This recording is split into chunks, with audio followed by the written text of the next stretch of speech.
Okay, we'll go right back into a work meeting and right back into city manager updates. Okay, so I'd like to have, Blake, I don't know, are you covering it? Because I heard a different story on Houston, general updates.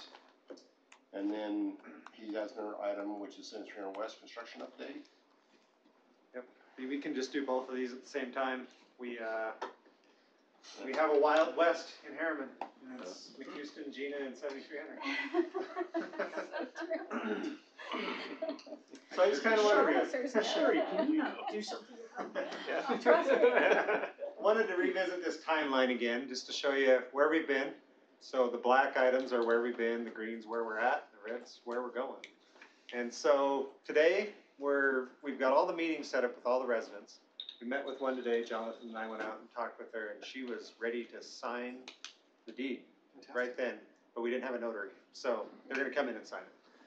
So we made a decision that we'll take Delinda with us to every meeting now with her, so we can notarize them and sign them. But we have, I think, 7 meetings over the next 3 work days, and we'll have them all there. And it's looking good. Everyone we meet with is excited to get it done. They're tired of the bumpy road. And so the good news is I'm being a little conservative on here, but if everything works out and we can get the deeds signed by next Friday, they'll close the road down the following Monday and start the project. So weather permitting, but that is when we're starting. So everything just got.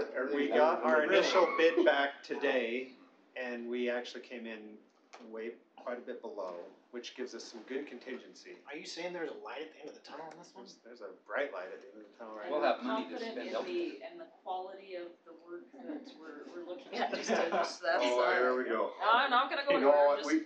Asking a I simple loved your question. comments last meeting. You're spot on with that. We have the contractor that's actually doing the scenic mountain development, helping us out with this work. And the resident we met with today had nothing but good things to say about them. She had some flooding issues. She called them on a night. He came out, fixed the problem. Next day, some other problems came up. He came out and fixed it. So we're happy with the contractor. He's been willing to work with the residents. He's got a good rapport going. Rapport with them. Nice. And so there is a very good possibility that this project will be done by the end of April. Good. Great. That would be so lucky. And hopefully I can save the budget. We'll see. These projects like this always end up having some driveways or things. So it's good that we have some contingency and that we're not going to have to come back and ask for more money, hopefully, to do any weird driveway things. And the impact won't be on the resident because we'll be able to mitigate their driveway things, right? Mm-hmm. Good. And so just wanted to revisit the cross section. Here's what it looks like. And then we're working with the developer about this section of road over here too to see where we can come in if we have some ability to get that piece done, because they were only going to do half the road, but if we come in under budget, we might be able to finish that piece around the corner. And just a reminder, that intersection will become a 4-way stop with this project, which should slow speeds down. The police might want to park out there. We're going to try to get some flashing LED flashing stop signs. We do park up there. That stop sign will really benefit the school kids walking. It'll give them gaps to cross the road. So we're excited for this, and want to say probably thought about a year and a half ago that this would never happen. Now we're seeing that it's becoming a reality.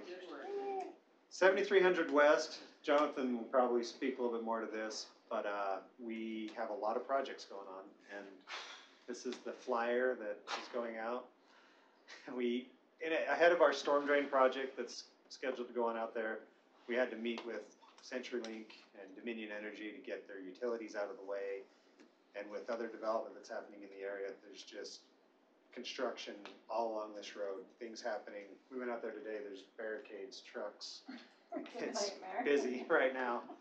And so we wanted to make sure we reached out to the public and told them, what was going on and give them a timeline and some expectations. Do you have anything else to say? Maybe I could just steal your... What's the yellow pipe gas that we're putting in right now? Yep. So maybe a couple things to kind of keep an eye on is we have this item here that we'll come to the council, well, we have some suggested projects for this portion. The biggest reason I think we wanted to sit in front of you guys today is talk about this meeting. So I approached Gordon and said, hey Gordon, I've got a lot of stuff going on the road. I'm probably gonna be upsetting a lot of people, including Sherry. I'm really excited about this. We're cutting water off. We're cutting water off. So No showers for a week. no big deal. So don't sit by Hopefully me at that's city the week council. where we're not at city council, that's all I'm saying. So Gordon and Tammy suggested we hold an open meeting, but we thought we just want to get this in front of you before I get beat up on Go the get beat up. 21st. Go on, But- have fun. So you guys have seen this, hit your calendar. It'll be, we'll have this information. We'll also talk about the reasons why they've been hit with construction. It's one of those things, right? We're just explaining, hey, this is why the road is not really the best right now, right? So we have Dominion coming in and they're moving some gas, and that's on the north end right here. CenturyLink also doing something there. We're gonna come in the next fiscal year and do a storm drain improvement there. Right here is probably the spot where, yeah, it's gonna be a little bit of a, I anticipate a lot of disruption for the residents on this. That's a proposed road closure for that road to be completed as part of the development right there. How long do you know they're gonna close it? I don't, you know what, I received their schedule today and I pushed them back to the 25th, but I didn't capture the time frame, so I have to circle back with you on that. So then that way, the whole Gina Road component's gonna have to be part of that, cause that's the only way to access McHouston? those. Well, I mean, if they're gonna shut down McHouston, that Gina has to not be like it is right now. Oh, yes, yeah. Right, so it has So we have a detour plan that we received from them that we'll include in this open house. The contractors reached out and said, what do you need from us? We're ready to just know what to help, kind of help and partner with you guys and figure this out. perfect. Anyway, we just wanted to get this in front of you, let you know it's coming, and you're also gonna see some things for the next fiscal year on roadway improvements. Right here in the middle, Their pictures. we are also proposing some improvements there. Anyway, so we'll include some These of those notices will photos be here. hand delivered to And everybody in that. Perfect, and so if anybody on the council wants to really get a good feel, tomorrow, midday, just drive down 7300 and then go down to Houston and back around Gina, and then you'll understand. There's a lot of work going on. Yeah. There's a lot of stuff, and that is a large concern with the department, and that's why we wanna. As we're looking at actually paying to build a road, we're getting all this stuff done now, so we don't have to tear up a brand new road once it's done, right? And to comment on that, one of the things you're going to see in the budget, I think Jonathan and Blake were alluding to, is putting some general fund money, some impacting money, and store water money, and get a majority of that curb and guttered up. It won't include sidewalks, street lights, landscaping, trees, but it will include curb and gutter through this section and some sidewalk that will link it to McHouston. And You know so why he's doing that, right? we think we want, this would be a very important piece to get. And then the people that are going through this war zone right now will have peace at the end of this year. And if we built that curb and gutter, it would be a full asphalt width for the master plan. So it'd be 3 lanes, and the curb and gutter would help the asphalt stay new, it shoulders it up. And then the storm drain would be in, so we can get all the drainage out there as well, which helps the property owners. We And have a lot of flooding out there. a huge chunk of the traffic issues is that you have new development that the road's wide, and then you're into the non-new, out to the old, into the new, you know, it's just. And this would clean all that up Yeah. all the way through. And we think that's a Can I critical ask you a first step. question? Yeah. You got me thinking about half project, not all the way. So we haven't had a chance to talk about all this. Is there some CBG money available for sidewalk? The problem with this is we don't own all the right of way, so we would be going right back. So we don't need the right of way yet to do the curb and gutter, but we'd have to start talking to everybody along there to get right of way, and it just takes so long to do that. We think, let's get the curb done and then we'll work on the sidewalk as the next project.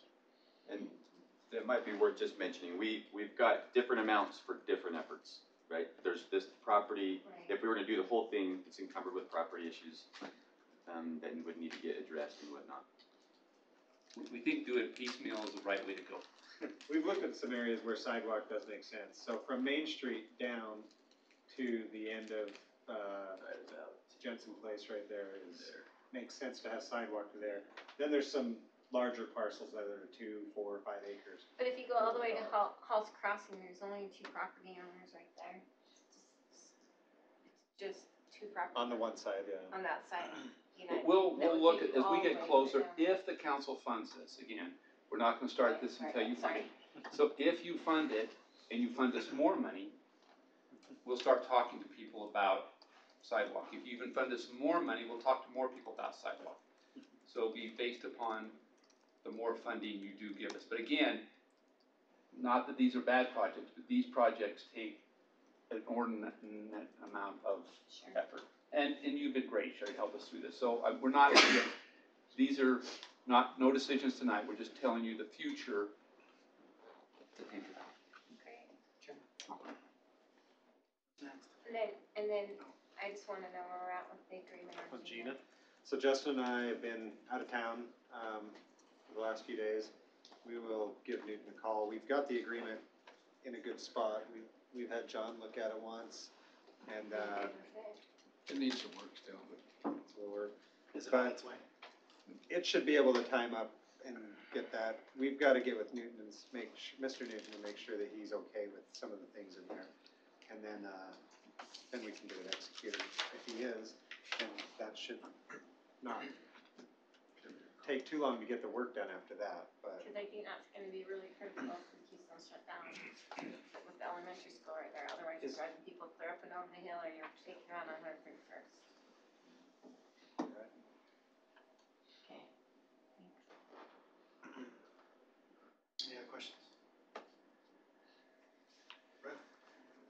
That's all, seeing updates. Okay. Ready to go in the closed All door. right, with that, I will accept the motion to, Wait, you wanna give us an update while we're in this meeting or what just happened at Olympic Hill? I was gonna, How long do you wanna be here? No, we can email. I would That's what say emails there's for. decent turnout, few hundred people. To sum it up, I would say it was kind of what I expected anyway, a lot of shiny boards and kind of similar presentations that we've seen. Here's all the great stuff that'll be here, but I saw no plans. And when people ask questions, when I ask questions, there are no plans. Even Utah State, their representative, well, have they actually donated the land to you? No. Well, and these are my questions I'm asking them in front of other people. They're asking me these questions. So, well, even then, when they donate the land to you, where does the funding come to build the campus? Well, then we'd have to go out and raise the funds, and it would probably be a phased approach, et cetera, et cetera. Several residents asked, they're advertising the 6.8 number. We know this, but the residents figured it out as gross over the entire area.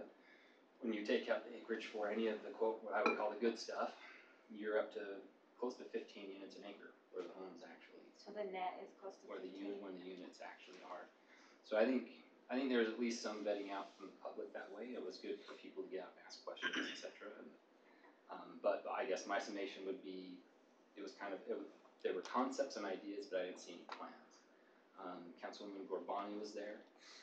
I didn't see any other actual county council members, but I know some of their aides were there, kind of taking the temperature. But my comment to her was that really what we're most concerned about is what we've told this developer and others.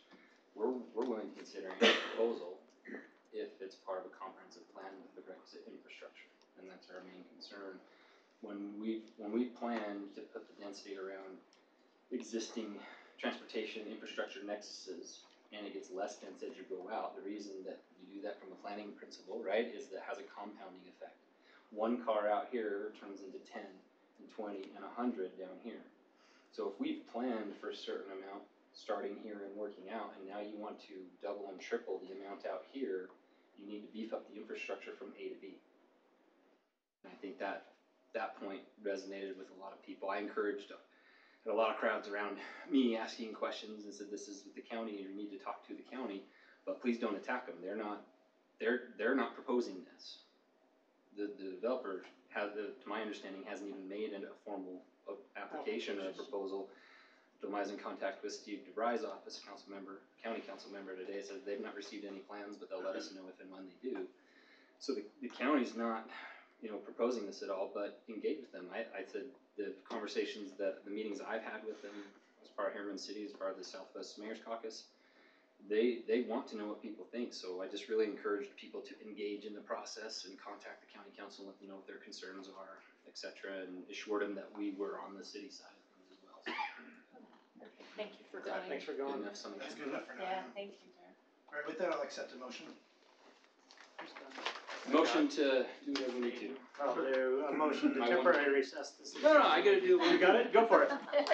Motion to temporary recess city council meeting to convene in closed session for the purpose of discuss pending or reasonable imminent litigation and the purchase, exchange, or release of real property as provided by Utah Code annotated 52-4-205. Second. Motion is second. Nicole? Yes. Clint? Yes. Sharon? Yes. Jared? Yes. I vote yes. We will move into closed session.